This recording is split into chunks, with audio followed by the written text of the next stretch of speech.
Welcome to Launchpad, the unique radio show and podcast that celebrates new book releases and the authors that created them. Now, let's take off with your host, Grace Sammon. Welcome to episode 8 of the Launchpad. On behalf of myself, your host, Grace Sammon, and the author marketing coach, Mary Helen Sheriff, we're so excited that you're with us today. If you are watching us live, please feel free to make comments, ask questions. This will be aired on Authors on the Air, Global Radio Network later this month. But meanwhile, we're so happy to be here.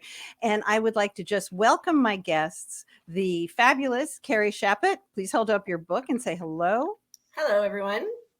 Heidi Hackford with her book, Folly Park. Hello. I should have said Kerry's book is called Daughter of Shadows. And Ember Hintz, The Ash Gardeners. Hi. Fabulous color.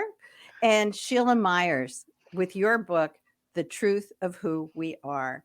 Welcome to each and every one of you and to all of our viewers.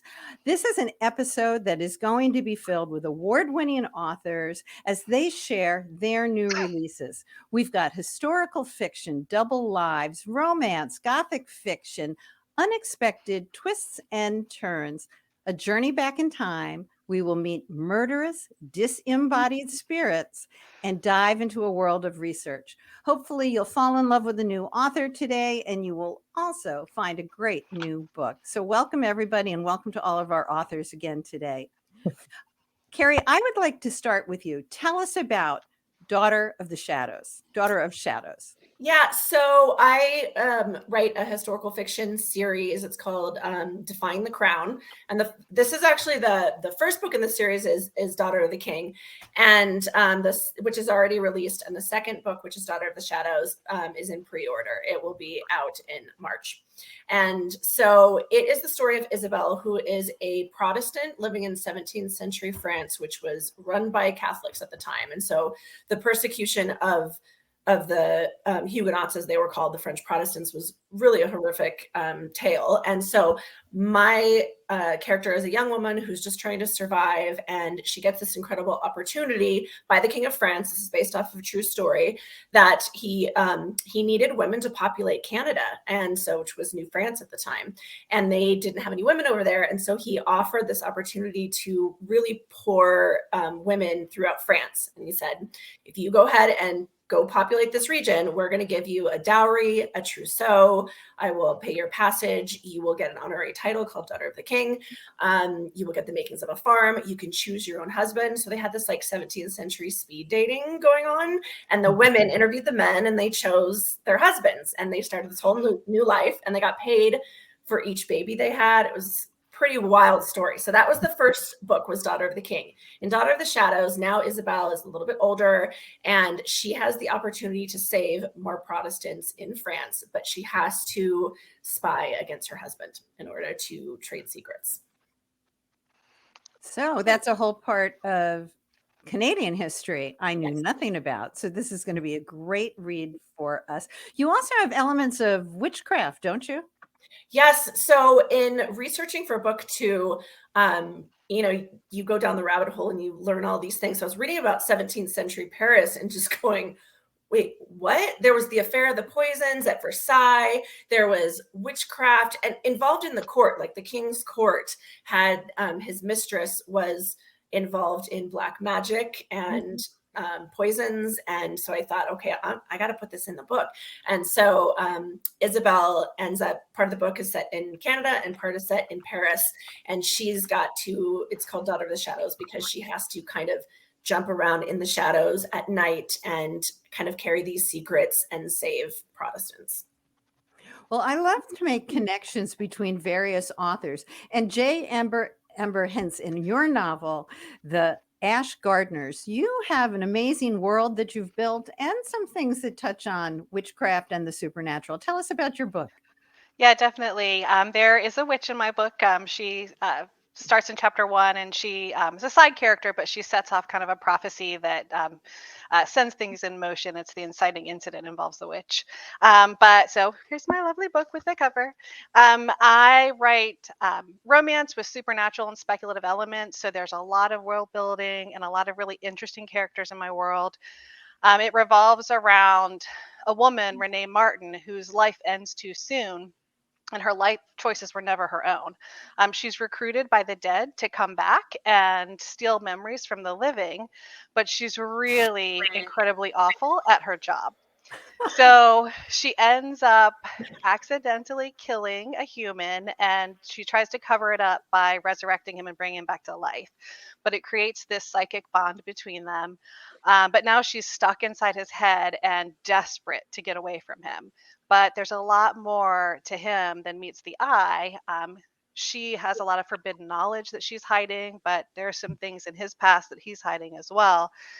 And lots of interesting antics ensue. There's a price on his head, and she once he starts to dig into the truth and find out more about her, it puts in motion events that will threaten the balance between the living and the dead. And she'll need to choose sides, whether she's going to be loyal to the clandestine organization that owns her and gave her life back, or if she's going to side with the man who wants to teach her what it means to be alive. So I've had men stuck inside my head from yes, it's borders on obsession. Haven't we all? So a lot of secrets there. And I love that in Sheila's book and also in Kerry's book, there are secrets. And so Shelia, let's talk about your book for a minute. Yeah, so The Truth of Who You Are is set in the Great Smoky Mountains National Park at a pivotal time in our country. It was during the Great Depression, and in that region of the country, the people actually lived in the park at that time and prospered and had farms, and there was a lot of timber interests, a lot of lumbering going on, and the advocates for the park pushed for the idea of buying out these people and pushing them off their properties so that it could be a national park. So I was interested in that time period for that reason. And the main character lives there with his family, and a tragic accident happens to his father. He goes on to work in the park while it's being established with the Civilian Conservation Corps, which was a program of FDR during the Great Depression. And while there, he causes an accident, and he has to make a choice of whether to let somebody else take the fall so he can keep his job and keep his family in with food and, alive. So that's kind of the crux of the story, but it follows all the way to the Battle of the Bulge in World War II, where he meets up with his friend that he worked with at the Conservation Corps. And I've been to that park, and it's just absolutely beautiful. But I love that there was also that backstory that people lost their lands to create it at the same time. So just a beautiful part of this country, though. Kerry, we've talked about that. Let's go to Heidi for Folly Park. Okay, here is Folly Park. My book is about a young woman who discovers how much she's willing to lose to tell the truth. So Temple Preston is the heroine, and she lives in a small town in Virginia. She's acting as the curator of her family's historic plantation home that was once owned by a Confederate general. And the house is falling apart, and they're not getting a lot of visitors, and the trustees are considering selling out to developers. So Temple's trying to think about how to save the place while she's also struggling with the shame that she feels over her family's slaveholding past. So enter V, who's a Black research assistant who comes from for the summer as an intern. And V believes that she has evidence that the general's wife gave birth to a biracial baby while he was off fighting in the Civil War. So when Temple's recovered a little bit, the two of them become friends, and they join together to do more research and uncover some more ugly secrets from the past. And that sparks some controversy in Temple's family and also a backlash in her hometown. And she ultimately has to decide whether she feels like Folly Park is even worth saving. So we've got historical themes, and you mentioned right away, Heidi, research, and someone else just mentioned going down that rabbit hole. So I'd like to hear from each of you on what kind of research you do, and how do you not spend your whole day in that rabbit hole and actually create these great works of fiction? Heidi, let's start with you. Sure. So I actually have a PhD in American history, and I've worked at a number of historic sites. So for me, research is work, and work is research. But Mhm. I had to do so much reading for the 19th century for my dissertation. So I really felt like I already had a lot of sort of sources that I had been looking at. I've read a lot of Civil War diaries. I'm trying to get that sort of, there is a journal that they discover in the book. So there's lots of excerpts from that. So trying to get that voice right was the most interesting thing for me. The language is just different. I don't know if any of you, read 19th century British novels or anything, but it's a little bit different. So that was really fun. I had to I also went to a lot of historic homes in addition to Monticello to kind of see how a house museum works. And one thing they don't teach you when you're getting a PhD is, you're really kind of learning more about how historians have done research in the past rather than what people ate and how they actually went about their daily lives. So house museums were really critical for me to kind of understand what it would be like to actually live and work there. So, and that was a lot of fun, a lot of boots on the ground. Absolutely. Who wants to talk about research and what they do? I Ember? just want to, I want to Let's say one go thing with to Sheila. Heidi. I just, I'm working on a book that's set at, like this family basically inherits a house their father turns into a museum. I always thought that was an interesting concept for a book. Okay, thank you. Yeah, owning a house where it's a museum. Yeah. Yeah. Yeah. Well, so Sheila, as long as we're with you, what kind of research did you have to do for your novel? Well, I was kind of lucky that, if you've ever visited Great Smoky Mountains National Park, there is a cultural heritage site where they've maintained some of the homes. So some of the homesteads, the chicken coops, the barns are there. Somebody had the foresight to, keep them intact. The people aren't there, but the homes are. And they have really good little local museums in the region besides the actual national park bookstore, where they have oral histories from the people that lived in the park. Because it would have been the 1930s when they were basically kicked out.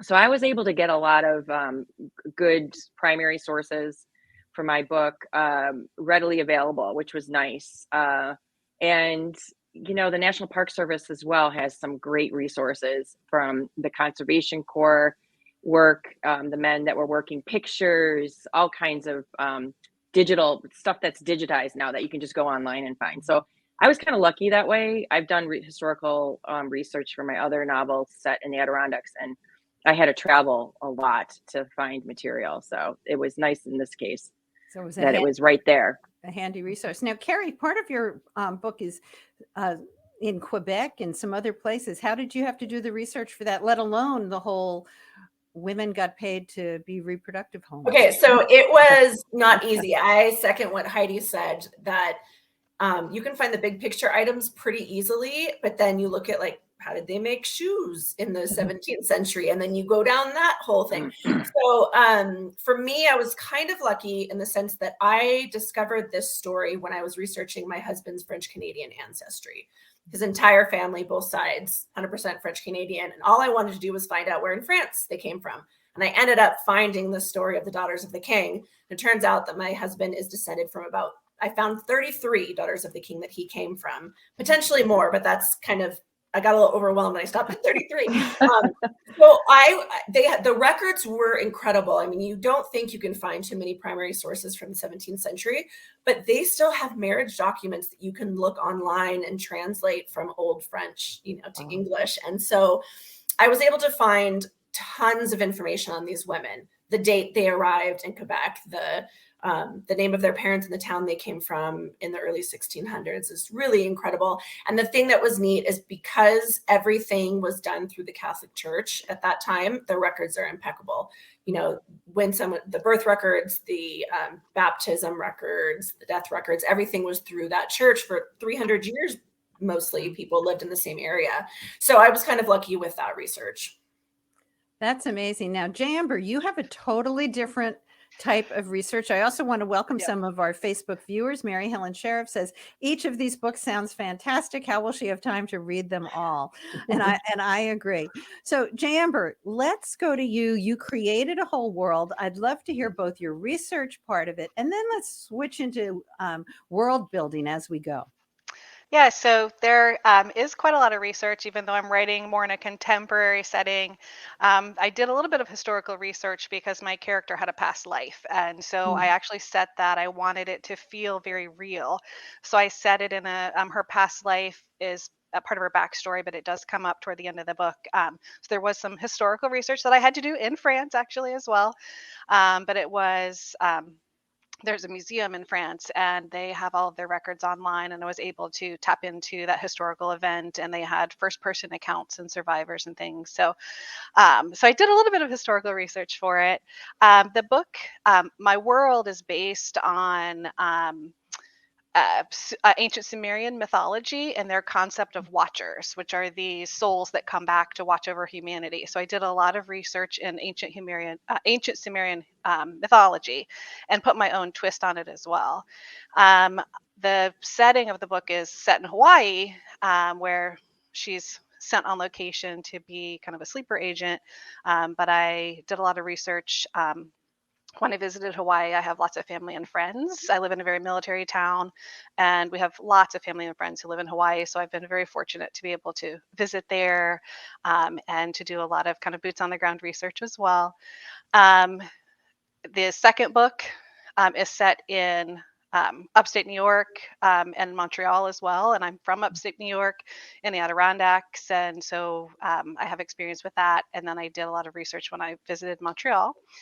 And the biggest amount of research that I did with this book had to do more with some of the personal struggles that the characters are going through. The main character suffers from post-traumatic stress disorder from her past life. And the other main character, and I write in dual POV, so the male main character is also a recovering addict and alcoholic. And I don't have a personal experience with that, and I wanted to make sure that I got that representation correct, for the struggles that someone in post-recovery still goes through on a daily basis. So I have some really dear friends who do have lived experience with that, and they have been very generous in sharing their stories with me. And they even invited me to come to their AA and NA meetings with them and to participate and ask questions. And everyone was absolutely lovely and open about sharing kind of what that life is like. And then as well as not only trying to stay sober, but what happens when they're not able to stay sober.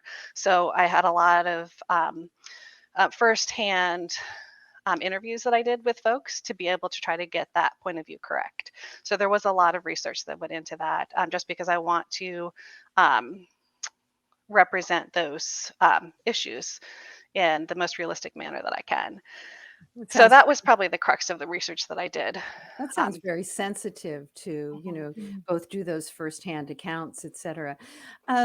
Sheila, in terms of your world building, you had World War II. You did talk about the benefits of having, other resources to you. But how do you build a world? Several of you write with a historical bent. How do you make that real and yours, as opposed to, I watched Turner Classic Movies and I noticed that? Yeah.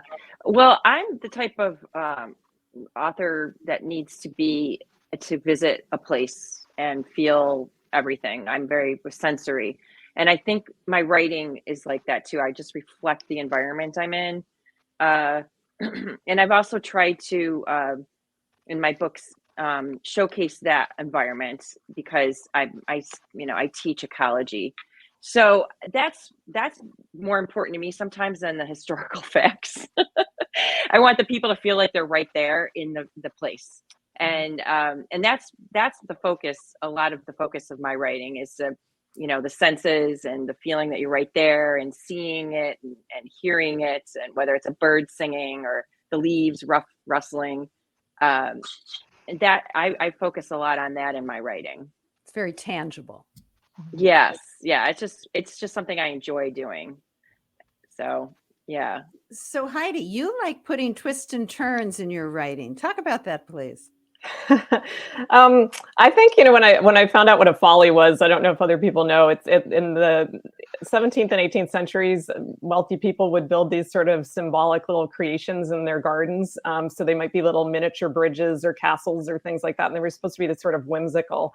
And I liked the sort of irony of having these sort of whimsical creations on a plantation where probably slaves built them, and the idea of folly as being a mistake. And I don't know. So that sort of started me down this path of sort of things aren't what they seem. You know, you have a folly it looks like a castle, but it's tiny and it's built by a slave on a plantation, and that sort of, just doesn't really fit, and it's grating in a way. And so I do a lot of that throughout the book. I think just trying to show that not to take things at face value, that there's always something underneath that you can't understand. And as a historian, that's what I feel like we always sort of apply our own perspectives and interpretations on history, even though we can't really know what actually really happened. And sort of history is just the stories we tell ourselves, and some people's stories are not the same as others. And so it's just a way of questioning everything, I guess, is kind of what I wanted to kind of send the message through the book, particularly about history, because people they so identify with the past in ways that can be damaging to other people without really understanding that. And so I wanted to kind of promote those ideas. Thank you. And Kerry, you really talk a lot about, historical fiction, but you also write in multiple genres. You've written in young adult. Let's talk a little bit now about genre. And Kerry, start us out there. Well, everything I've written has been historical, just different facets of it. And I always feel like we don't pick a genre, it picks us, because when you just start, you write what feels right to you. And then over the course of your writing career, you kind of naturally fall into kind of what feels right.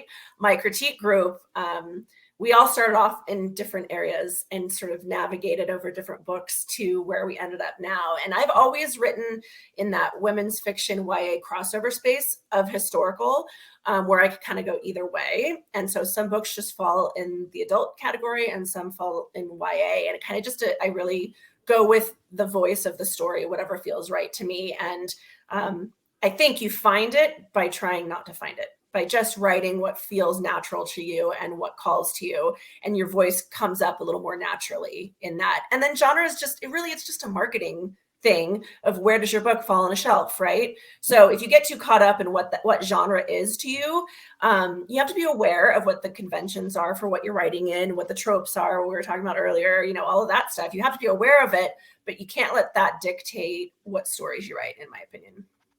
Yeah, so Kerry and I have had a couple of discussions about YA, because I'm writing a book now and the protagonist is about 17, and I haven't figured out, I don't know where it's going. Like, I don't know if this is going to be a YA story or not. And I can't quite figure out what makes something YA. I mean, I've read so many blogs. Mine was finished, and I was asking people, where do I put this? And I know. It's just hard. It's just hard to find a place. It's almost like I need somebody else to tell me. Just tell me what this is, okay? I'm just going to write it, and then you tell me what it is. Yeah. I know I had to do the same thing, and I thought I finished my novel. I published and launched my novel. It's been out, and it wasn't until, a couple of months post, release date that I realized that I'm not in the genre that I thought I was. I thought I was writing science fiction romance, because there's so many speculative elements in my book, and I realized it's more romantic paranormal suspense.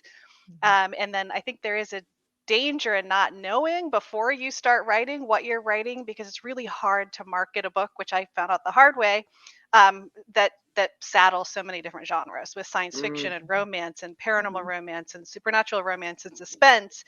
It's, when you're marketing, you kind of have to find your niche and your groove where your readers are. So as I'm revising books 2 and 3, which come out in 2023, I kind of had to think about that as I pre-wrote my blurbs and who my audience is. And I found out that my audience, the people who respond to my book and who want to read my book, are paranormal romance readers, even though it has fantasy elements and sci-fi elements and all those other things. The folks who love that stuff also are looking for paranormal romance books. So I kind of learned that lesson after publishing book 1 that I'll take with me into books 2 and 3 next year. And that really backs up what Kerry was talking about. Does it matter if we label it because it's just a marketing thing, but it's also a critical marketing element to really understand. And I'll be very candid. I did not know that paranormal sci-fi romance was even a genre. I was like, seriously? I was in a discussion the other day about the entire discussion on genres. And I think it's really fascinating. Heidi, you haven't weighed in on this topic yet, so I'd love to hear what you have to say. Yeah, I mean, I just what all the rest of you have been saying, particularly Kerry. Mine is sort of historical fiction, sort of women's history, and definitely regional, which I didn't even kind of really think about regional when I was writing it. But it reads sort of as a dual timeline because of this journal that they discover, but it takes place in the present and the action is in the present. So some people don't consider that historical fiction, but I think if you don't like history, you're not probably going to like this book. So it's hard. I mean, I think it's exciting to have cross genres, and I find that really interesting. So I hope other people do too, but everything gets so slotted when you're marketing. It's sort of frustrating. And it's very confusing, right? We have, many of us would have even a year ago said we write women's fiction. And now we see that women's fiction has just been kicked to the curb as a genre. So what happened? I saw some post about that, but I didn't follow through. I don't know. Today. They'll probably change their mind tomorrow. Oh, okay. All right. Then I won't go into, I don't know. It's a fascinating debate genre. Interesting about that is this protagonist is male, and a lot of the historical fiction coming out is female. I mean, it's mostly women's history that's popular. And I did pitch to some women's fiction podcast, and they're like, we need protagonists that are female. And I often have wondered, like, has it hindered me to have a male protagonist? I don't know. But it's kind of hard because it's history. I wanted to write about the Conservation Corps, and they were recruiting men, not women, really. So. Well, and that's the story. I love that in J. Ember's book, she writes about women. She has a tagline, and there are lots of different women, but there are no damsels in distress. Oh, yeah. Yeah, there's lots of challenges, but I always, no matter what I write, I've written some like short story gothic horror as well. It always features women who at the beginning are a little bit lost, and by the end of the book they're starting to kind of find their place of personal power and starting to exercise it, and which is what happens in The Ash Gardeners. But really, Renee's, my main character, her story arc is 3 books long, as is the story arc for the male main character as well. Book 2 is really kind of his book, and I introduce a third POV in book 2, which I'm a little nervous and excited about, but I'm introducing the villain's POV as well, who is another woman who has her own story arc through the next 2 books as well. So it's very interesting. So several of you write in series. Talk about that just briefly, because believe it or not, we're almost out of time. So talk briefly about writing in series, and then tell us what's next. Kerry, let's start with you. Well, I didn't intend necessarily to write a series, but I feel like the book guides you either that way or not. I had a friend ask me this, like, should I write another one? And I'm like, I feel like you kind of know when you finish the first one if there's more story or not. You kind of decide then. And I just knew that I needed 3 books to tell this huge story of the Protestant struggle and, all of that. So I think it just, you feel it whether you have more to tell or not, and you feel it when you've sort of tied that story up enough. So so I just started writing book 3. So I'll have that out hopefully 2024. Wonderful. Heidi. I do not have a series, and I admire those of you who are tackling those huge projects.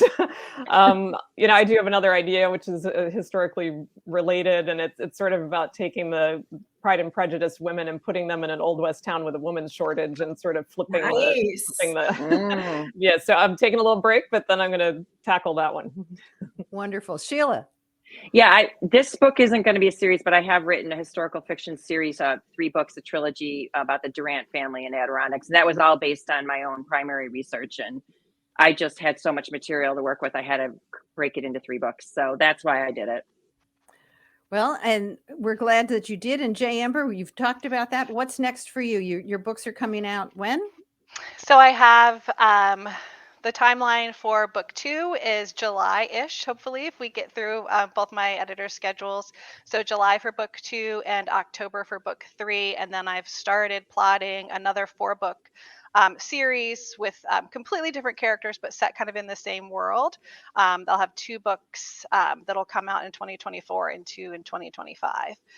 So lots of words to get on the page. Lots of words and fabulous words from each of you. I'm so glad you spent time with me here today and with our audience on the launch pad. I want each of you to hold up your book. And Kerry, Daughter Thanks of for having Shadows, us. Heidi Hackford, Folly Park, Jessica Ember Hintz, The Ash Gardeners, and Shelia Myers, The Truth of Who We Are. On behalf of Bookish Road Trip, Mary Helen Sheriff, and myself, thank you for being with us. Have a great day and find your next great book. Thanks for being with us. Thank you. Thanks. This episode is copyrighted by Grace Sammon and Authors on the Air Global Radio Network. Thank you for visiting with us on Launchpad.